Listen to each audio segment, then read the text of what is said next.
Hausa na BBC ke magana akan mita 16 da mita 19 da mita 25 har ma da wasu tashoshin FM a wasu kasashen Afirka.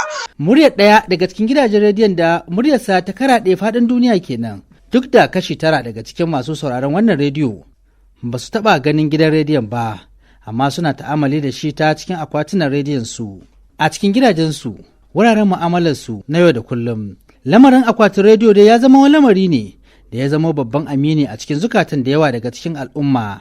Ta yadda za ka ga rediyo ya zama hanya ɗaya tilo na warware kowane irin takaddama ko tsatsan da ke a cikin zukatan al'ummar ƙauyaku da ma birane. Shi yasa ma Majalisar Ɗinkin Duniya ta ware ranar 13 ga watan Fabrairun kowane shekara domin tunawa da ranar rediyo ta duniya, wanda hakan ke nuna mahimmancin rediyo da kuma matuƙar tasirin da rediyo yake da shi a tsakankanin al'ummar duniya. Malam Hamza Usman Arish na ɗaya daga cikin direbobi da tuƙi ya zamo sana'a a wajensa. Mun je da suke ma'amala da rediyo a yayin da suke gudanar da sana'arsu, musamman shi da ya zamo sana'arsa tana ɗaukar dogon zango a wajen tafiye-tafiye.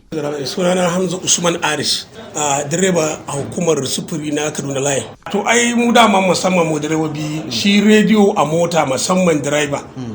Shi rediyo a mota idan kana da shi ina ɗaya daga cikin wanda yake ƙara ma karsashi na tuki, wanda za ka ji ciwon kamar ma an baka wani abu ne ka sha inda akwai rediyo a ciki. Kuma a nan muke fahimtar ma abubuwan da ake cikin da ba zama gare mu ba. Mu rediyo da yake sanar da mu duk wani al'amura na rayuwa da ake da shi a ƙasar nan, musamman irin lokacin ganin wata, lokacin sallah, lokacin abu, mu duk a rediyo muke jinsa da yake mu direbobi ne. Samar da wayar salula tsakankanin al'umma ta ƙara kusantar da ta'amalin rediyo a tsakankanin mutane, ta yadda za ka ga hatta ga masu tafiya a bisa hanya suna sauraron rediyo ta cikin wayoyinsu na salula. Wani magidanci mai mata 3 ya shaida mana yadda yake mu'amala da rediyo a cikin gidajensa. Kunne ne Musa Abdullahi, direba a Kaduna Line, wani aka fari da ka shigo nan kana cewa Sisa, ta ce Sisa da shi kenan, amma suna na gaskiya shi ne Musa Abdullahi.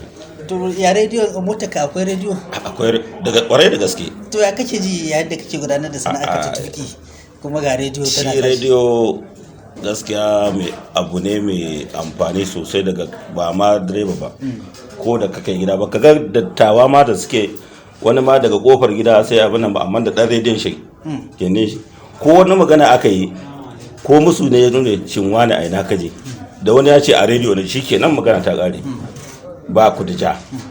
Misali ne kan mata na 3, amma kowane daki ina da rediyo, kowanne ina da ba sai ka dauko na ɗakin ba. Ba sai na dauko na ɗaya ɗakin ba, kowace tana da rediyon. An ko ya lalace ko ya bani to yanzu kai ko mushe yanzu insha Allah za ka samu kwaman 5 wanda ina ganin in kai gyaran su ma karshen ta wani abu zai iya wuce ne sai dai in shigo da shi da wani in Allah ya yarda. To wai shin ko yaya mutane suke kallon lamarin rediyo a wannan lokaci, musamman yadda waɗansu daga cikin al'umma suke ƙaryata abubuwan da suke ji a rediyo? Sunana Nasiru Muhammad, GT Bank Kaduna, ma'aikaci a Kaduna Line a halin yanzu. Ni ke sauraron rediyo. Gaskiya ina jin wannan rana tamkar ranar sallah game da dama da kuka ban yanzu magana akan rediyo. Gaskiya rediyo ya kasance abokin tafiya. Ni ina tafiya a mota, dogon tafiya, in duk motar nan za su yi bacci, in dai rediyo zai aiki to ni alhamdulillah rediyo ya zama babban aboki a gare ni.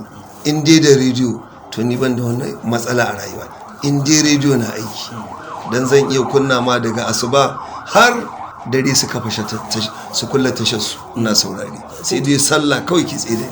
To a matsayinka na direba ba ka samun korafi wajen kila abokanan mu'amala fasinjoji wanda kuke dauka a cikin mota idan an kunna masa rediyo? Gaskiya ban taba samu ba, ni hasali ma idan ina ji iyani na baya sai ka ji a ce da Allah an ƙara bolu. Gaskiya ban taba samun korafi ba, sai dai ma in samu support. Abin da ke faruwa a duniya, duk abin da ke faruwa a duniya, in dai ka kasance mai sauraron rediyo za ka ji duk abin da ke faruwa, in Allah yadda za ka ji menene nan menene can duk za ka ji, kuma za ka fahimci halin da kake ci. To gashi kana cewa da abin da ke faruwa a duniya, da yawa wasu ba su yadda ma cewa su masu magana a cikin rediyon suna faɗin gaskiya a wajen yada labaransu ba. gashi ka ce da abin da ake nema a ji a rediyo kai kake saurare Eh. ta yaya kake gaskata irin wannan abubuwa da ga waɗansu suna ni wa'incan da suke wannan ni na san mutum sai dai ya faɗi ra'ayin shi amma in dai gaskiya yake so ko ganin wata da ake cewa wai ganin watan rediyo su ma masu cewa ganin watan rediyon sun dawo suna bin dan yanzu duk duniya da rediyon ake amfani duk duniya wani facebook na social media duk da kake ji kowaye sai ya dawo rediyo. Lamarin rediyo dai ya zama to gagara gasa a tsakankanin al'umma ta yadda ya zamo gidan kowa da akwai ko da mutum bai da shi yakan so ya ji an faɗi magana ne daga bakin rediyo wanda hakan ke tabbatar masa da cewa wannan batu shine batu na gaskiya yayin da waɗansu da yawa daga cikin al'umma suka riƙe rediyo a matsayin sana'a har ma suna tutiya da shi.